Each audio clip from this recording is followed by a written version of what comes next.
हरियाणा हिंसा के आरोपी बिट्टू बजरंगी की आज गिरफ्तारी हो गई है और हमारे साथ बात करने के लिए पूर्व जिला जज बीडी नकवी जी मौजूद हैं। सर स्वागत है। Thank you.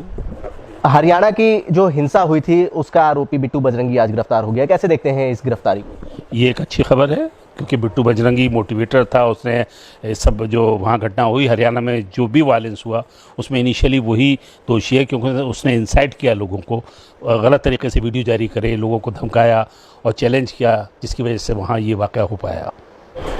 और आप इस घटना में किसको दोषी मानते हैं? जो हिंसा हुई है हरियाणा में उसमें किसको दोषी मानते हैं? देखिए, इसमें बहुत से लोग दोषी हैं। एक तो जो कम्युनल पॉलिटिक्स चला रहे हैं हिंदुस्तान के अंदर, जो उन्माद फैला रहे हैं, जो उसके अंदर नफ़रत का जो पैगाम जो लोग दे रहे हैं, वो सारे लोग सब चीज़ों के लिए जिम्मेदार हैं। क्योंकि हम देखते हैं टीवी पर ये सब होता रहता है, हिंदू मुस्लिम तो आवाम के ऊपर नेचुरली उसका रेस्पॉन्स आता है और गलत मैसेज जा रहा है। मणिपुर जल रहा था, मणिपुर 3 महीने से जल रहा था, उसके बाद कहीं ना कहीं अटेंशन डिस्ट्रैक्ट करने को और अपना पॉलिटिकल एक ऑब्जेक्टिव पूरा करने के लिए ये हिंसा कराई गई। अब जाहिर है इसमें एक टूल था, वो जो बजरंगी जी गिरफ्तार हुआ, अल्टीमेटली मैं समझता हूँ कि बेटर सेंस प्रिवेल किया। सर, हरियाणा की जो हिंसा थी, मेवात में और नूह में जो हिंसा हुई है उसमें आप मुसलमानों को कितना दोषी मानते हैं? देखिए, ऐसा है कि मुसलमानों को मैं इस हद तक मानता हूँ कि उन्होंने ओवर रिएक्ट कर दिया। रिएक्ट करना चाहिए। देखिए, राइट ऑफ प्राइवेट डिफेंस हर इंसान का है।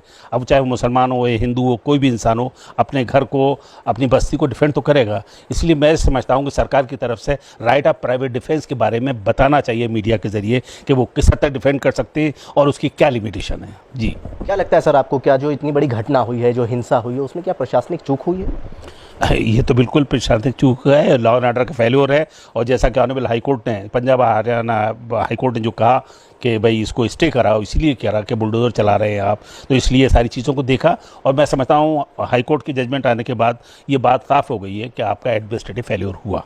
घटना के बाद बुलडोज़र कार्रवाई को आप कैसे देखते हैं, क्या मानते हैं इससे? देखिए, बुलडोज़र कार्रवाई किसी भी हालत में, किसी भी सिचुएशन में गलत है, वो कहीं भी हो। जिस बुलडोज़र, हम एक वेलफेयर स्टेट है, स्टेट को वेलफेयर देना है, प्रोटेक्शन देना है, उसकी जिम्मेदारी है कि वो अपने हर शहरी को प्रोटेक्ट करे।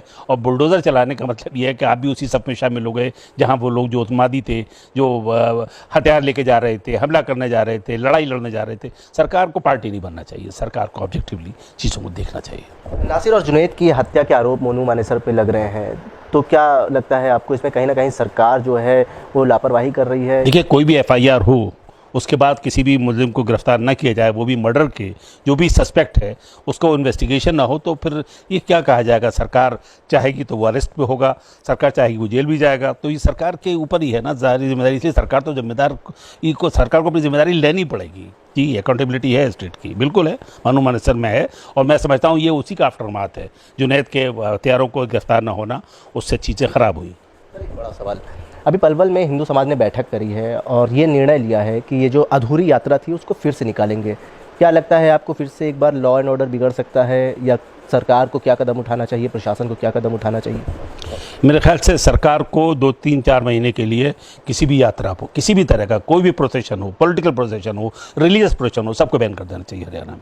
मैं समझता हूँ स्ट्रिक्टली इसको डील करना होगा। इससे मैसेज बहुत ख़राब जा रहा है कंट्री में और कंट्री के बाहर भी। जी, लोकसभा का चुनाव है 2024 में, क्या लगता है आपको, उसके मद्देनज़र ये सब घटनाएं कराई जा रही हैं या हो रही हैं, या सरकार जो है, सरकार के ऊपर विपक्ष जो आरोप लगा रहा है कि आपसी सौहार्द बिगाड़ने की कोशिशें करी जा रही हैं?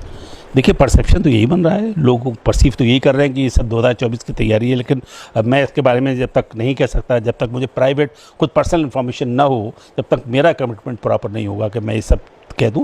लेकिन ऐसा लोग सोचते हैं, ऐसे लोग फील करते हैं कि ऐसे क्यों हो रहा है। हमारा प्राइम मिनिस्टर कहता है कि हम बहुत स्ट्रांग है और सारे उसमें वो स्ट्रांग है, इसमें कोई शक नहीं। पार्टी में अब कोई वॉइस नहीं बची है उनके अलावा, जो कुछ करते हैं मोदी जी करते हैं, तो जाहिर है ये उन पर रिफ्लेक्ट करता है। उनको ही क्रेडिट मिलेगा और इस मुल्क में जो कुछ होगा उनको ही डिस्क्रेडिट होगी। ये सब उन्हीं के आसपास चीज़ें घूम रही हैं। अच्छाई भी उनको मिलेगी, बुराई भी उनको मिलेगी। अगर लोग मरते हैं, लाशों के ज़रिए वो जीत के जाते हैं, तो ये उन्हीं को डिस्क्रेडिट होगा मुल्क में। इलेक्शन जीत लेना है खाली काफ़ी नहीं है। डेमोक्रेसी में एक रूल ऑफ लॉ, उन्होंने कहा था अमेरिका में, स्पीच में मैंने सुना था, मैं तब अमेरिका में था, कि हमारा और अमेरिकन सोसाइटी का DNA एक है। अरे भाई, हमने अमेरिका में तो नहीं देखा कोई आदमी किसी के घर पर चढ़ के एक जुलूस ले जाके मार काट कर दे। वहाँ तो हमारे इंडियन भाई मिनॉरिटी में है, हमारे हिंदू भाई, मुसलमान भाई सब मिनॉरिटी में। अगर क्रिश्चियन ये तय कर रहे हैं वहाँ के कि इन्हें मार के भगा दो, ये बड़े ताकतवर हो रहे हैं। अरे भाई, वाइस प्रेसिडेंट हो गई हमारे इंडियन ओरिजिन की, ये कितना बड़ा प्राइड है हमारे लिए। British prime minister Indian origin का हो गया।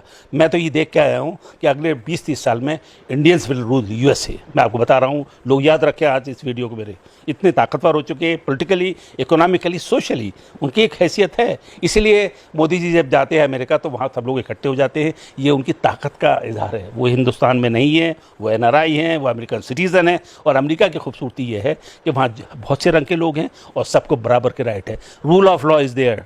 5 मिनट में आके मियाँ मेरे सामने एक झगड़ा हो रहा था मामूली, सिर्फ ज़बानी जबा खर्च, 5 गाड़ियाँ पुलिस की आई और उस आदमी को हैंडकफ करके लगी। मैं देखता रह गया, मैंने कहा दे आर सो प्रॉम्प्ट।